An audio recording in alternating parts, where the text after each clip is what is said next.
Là, il y a Crocodile. Je me demande, ils sont inspirés de quelle marque quand même. Les traductions sont horribles. Vieille poudre de tueur de cochon de Shenzhou. Un chat de viande et 4 bols de nouilles. Poudre de viande hachée, Old Anyang. Qu'est-ce que c'est? Un chat de viande. Je pense pas que ce soit vraiment du chat. Ouais. Mais dans le doute, On va pas prendre on va pas prendre ça. On va aller voir un magasin futur Pattern Archive. C'est un magasin un peu de style Salomon. J'ai déjà vu passer cette marque sur Reddit. J'ai déjà voulu commander, mais c'est pas possible quand t'es en Europe. Là, il y a quand même beaucoup de gens dans la rue. Mais on avance, on essaie de se frayer un petit chemin.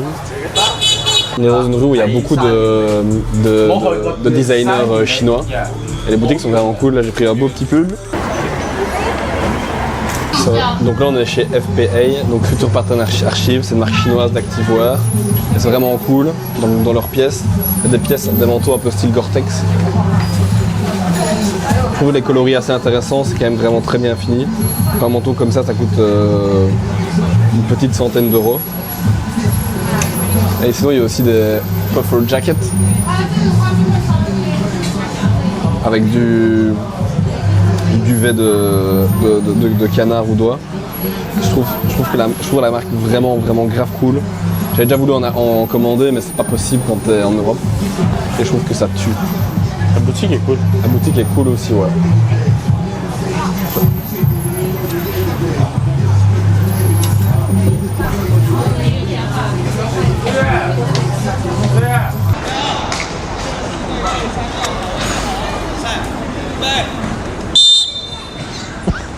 Donc d'abord on a été se promener dans une petite rue commerçante où il y a pas mal de designers chinois et tout. Je trouve qu'il y avait quand même quelques magasins sympas, genre c'était cool à voir. Et ils font quand même des belles choses. Après c'était plus soit de l'activewear, soit des magasins un peu design, pas trop quoi, c'est pas non plus du haut de gamme. Puis après on a été voir le fake market. Je pense que c'est Kimbo Market. Attends. C'est Kimbo Fashion Market. Et là, c'était énorme. Genre la taille, c'est vraiment des centres commerciaux, genre des énormes malls, sur plein d'étages, avec plein de mini-boutiques. Et il y a de tout. On n'avait plus ou moins pas vu de francophones depuis le début. Là, on en a entendu plein. Qui venaient acheter des Rolex, Hermès, Dior, un peu de tout, la totale. Du coup, c'était assez comique. Mais c'est impressionnant là, de voir la taille de ce marché du faux. En plus, c'est possible d'y rester une journée facile, et de pas trop sortir des bâtiments, je crois. Et en plus, ce qui était marrant, c'est que on a été dans un centre commercial avec que des fausses montres. Il y avait pas mal de fausses Rolex et tout. On a commencé à filmer avec la caméra, sauf que le vigile est venu nous trouver. On a dû supprimer la vidéo, malheureusement. Mais bon, voilà, tant pis. Et du coup c'était assez marrant, donc il y a vraiment plein de fausses montres, plein de faux vêtements, chaussures, sacs, maroquinerie, valises. En fait il y avait vraiment de tout. Mais ça draine vraiment énormément de monde. Et du coup c'est assez comique. Et je pense qu'il y a plein de commerçants internationaux qui viennent se fournir genre là ou quoi. J'avais l'impression. Il y avait une meuf qui faisait un live dans sa petite boutique et je sais pas si c'est sur TikTok ou une alternative ou quoi. Qui vend des chaussures en live, elle montre tout son stock. J'ai l'impression que c'est 120 parce qu'à chaque fois c'est des petites boutiques, mais ils ont des stocks localisés plus loin en cas de perquisition ou de problème. Je me suis un peu renseigné, j'ai vu que parfois la police appliquait la loi, donc ils saisissaient tous les trucs de marque par moment, mais là c'est pas du tout le cas. Je pense qu'il y a plus ou moins un an, il y a eu une grosse saisie, donc voilà, mais là maintenant ils s'en foutent. Non, en gros demain, on va avoir une Cycling Factory, qui font des vêtements pour vélo. Et ça va être cool, genre je me réjouis de voir. Là justement j'avais commandé 10 prototypes parce que je voulais faire une gamme, enfin j'aimerais bien faire une gamme vélo. Donc là j'ai créé 10 maillots de vélo que là ils ont produits. Je sais pas s'ils sont terminés ou pas, parce que la femme elle m'a dit qu'ils sont peut-être pas terminés, mais il y en aura au moins un prototype qui est là. Donc on pourra voir. On pourra voir un peu le processus, etc. Je pense que ça va être intéressant à montrer, à regarder. Donc hâte d'être demain. et on vous montrera tout ça.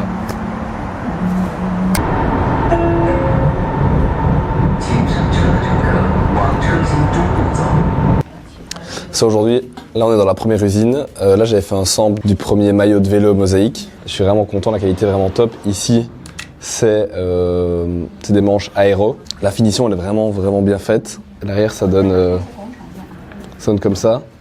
Il y a deux petits effets réfléchissants ici.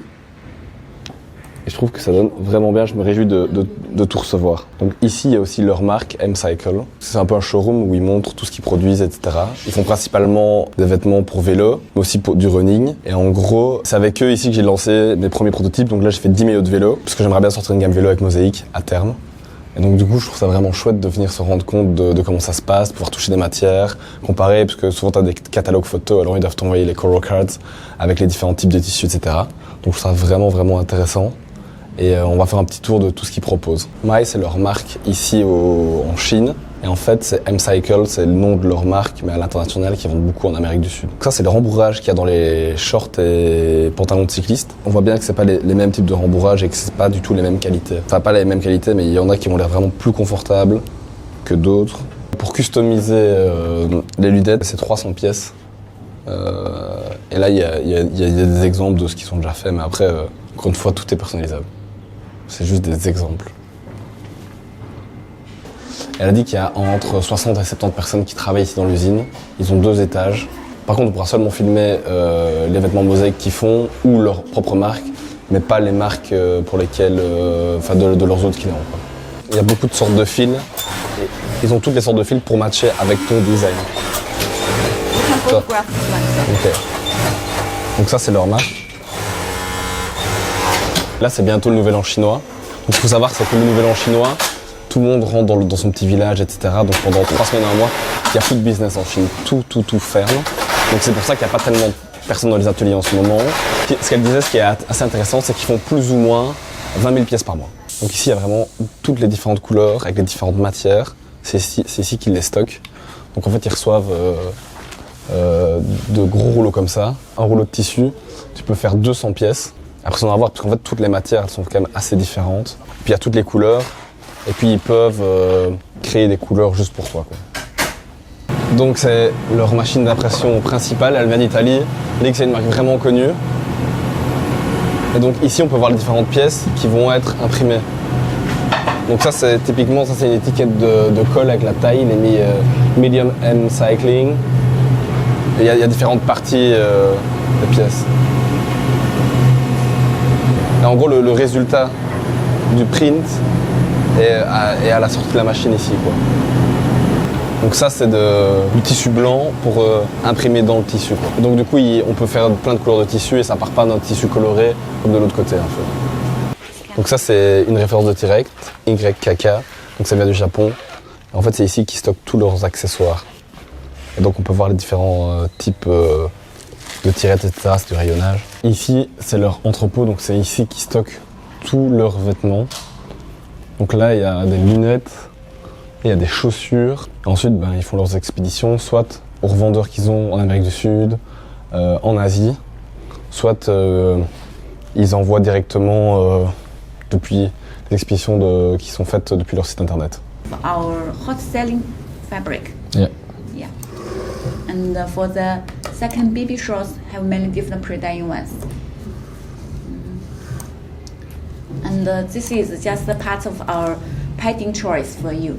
Mm-hmm. From like the Italian elastic interface, or this one also from Italy, Dolomiti. And some of this one, the foam from Belgium, from your country. Yeah. Yeah. Ah, it's from Belgium. Yeah, this one. This one. Donc là, on m'a donné un short de leur marque pour essayer. Bon, c'est un médium, je pense que ce serait mieux que je mette L. Mais franchement, c'est vraiment pas mal. Je peux aussi tester des lunettes. On peut tester un casque. On peut... on peut prendre une gourde. Ça, c'est un maillot Mosaïque que j'ai réalisé ici. J'ai fait que 10 pièces pour tester avec l'équipe de cycling. Mais franchement, je kiffe de ouf et je vais lancer une production, je pense. En fait, je voulais faire une petite production pour tester, etc. avant de faire une plus large production. En fait, il faut savoir que tout l'événement de vélo, c'est très moulant et serrant, quoi. Ici, c'est une certaine matière. On voit que les coutures, elles sont faites à l'épaule.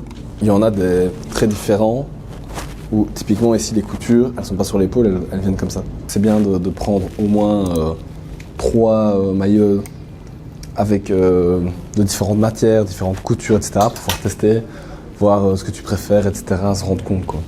Donc là on est en train de faire la sélection pour moi pour que je puisse essayer dans ma taille. Aussi ce qui est fou, enfin ce qui est cool, c'est ici genre c'est directement pris au sérieux. Genre en Europe tu lances ta marque et tout, tes usines, c'est très compliqué de pouvoir faire des petites quantités pour tester un peu ton marché, etc. Donc ici c'est intéressant, genre même si tu fais des petites quantités, que tu es au début et tout, bah, la plupart des usines ils visent des partenariats à long terme. Et donc du coup des petites quantités c'est ok. Surtout qu'en fait les dynamiques elles ont fort changé ici depuis le Covid. Parce que pendant le Covid, les grosses marques elles ont arrêté de produire, ou elles leur ont mis des boîtes. Ils se sont rendus compte que c'était dangereux de dépendre seulement de quelques gros clients. Donc du coup maintenant ils acceptent et ils travaillent avec plein de petites marques en fait pour diversifier leurs risques aussi. Enfin bon, moi j'étais pas là avant le Covid, j'étais pas là entre guillemets, mais du coup c'est quand même intéressant de se rendre compte aussi que la dynamique elle a changé quoi. Ils sont beaucoup plus ouverts et enclins aux petites marques. Et si tu vois que ce soit pas non plus, moi j'adore la marque MAP, mais un t-shirt de vélo c'est 180 € ou 200.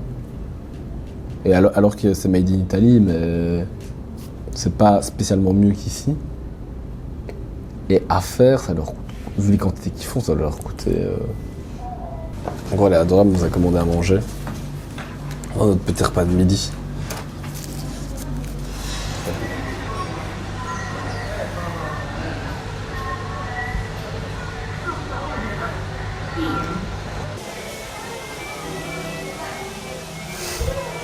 T'as acheté de la nourriture pour poisson. Wow. Attends, laisse ça arrêter. Mec, c'est un truc de ouf. Par contre, tu jettes loin. Je répète. Allez.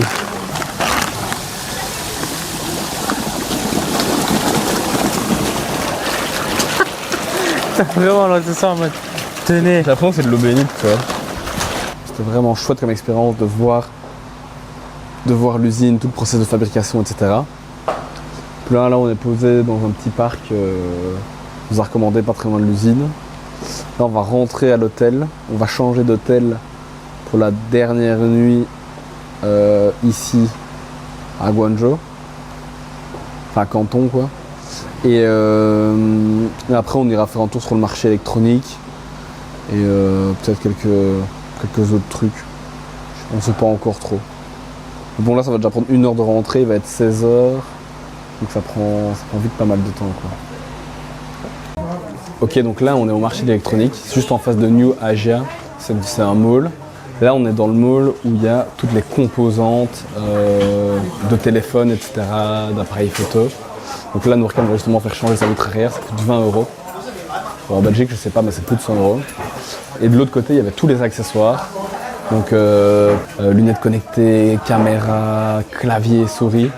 Moi j'ai changé mon écran, elle me l'a changé pour 2,50 €. J'ai changé mon écran de protection. Et franchement c'est quand même assez impressionnant à voir tout le monde. Enfin là il commence à être un peu tard donc tout commence à fermer mais quand on est arrivé tout était ouvert tout à l'heure. C'est quand même vraiment marrant à voir parce qu'en fait le truc ça s'étend sur 7 étages si je dis pas de bêtises. Il y a plein de petits stands comme vous derrière moi, avec toutes les marques de téléphone possibles, toutes les composantes. Il y a des trucs un peu what the fuck, mais c'est assez marrant à voir. C'est vrai qu'ici, ils vendent vraiment tout ce qui est composantes électroniques, mais il y en a peu qui font les réparations sur place. Donc nous, on en a trouvé un, mais il n'y en avait pas beaucoup qui réparent ici en fait. Donc ça, c'est la Xiaomi SU7 Ultra. C'est la voiture qui a le record sur le Nürburgring de la voiture la plus électrique, la plus rapide, si je ne dis pas de bêtises. Donc là, on est dans un magasin Xiaomi. Ce qui est assez marrant, c'est qu'il y a une partie concession où là, tu peux faire la config de ta voiture. Et de l'autre côté, il y a tout ce qu'ils vendent comme matériel électronique, donc téléphone, ordinateur, tablette, etc., montre. Mais la voiture, je la trouve quand même vraiment hyper réussie pour une berline. Elle a vraiment une hyper belle ligne. Je trouve que les baquets, ils ont l'air de quand même de bien maintenir. Il y a... Attends, c'est ça. Quand même des définitions carbone. J'aime bien un peu le délire les rétros sans bord, tu vois. Moi, je trouve un des plats comme ça, genre j'aime bien. C'est marrant.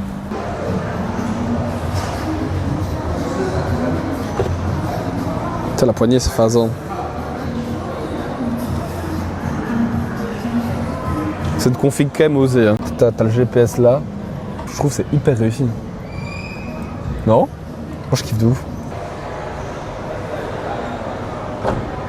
C'est qui va créer Automoto?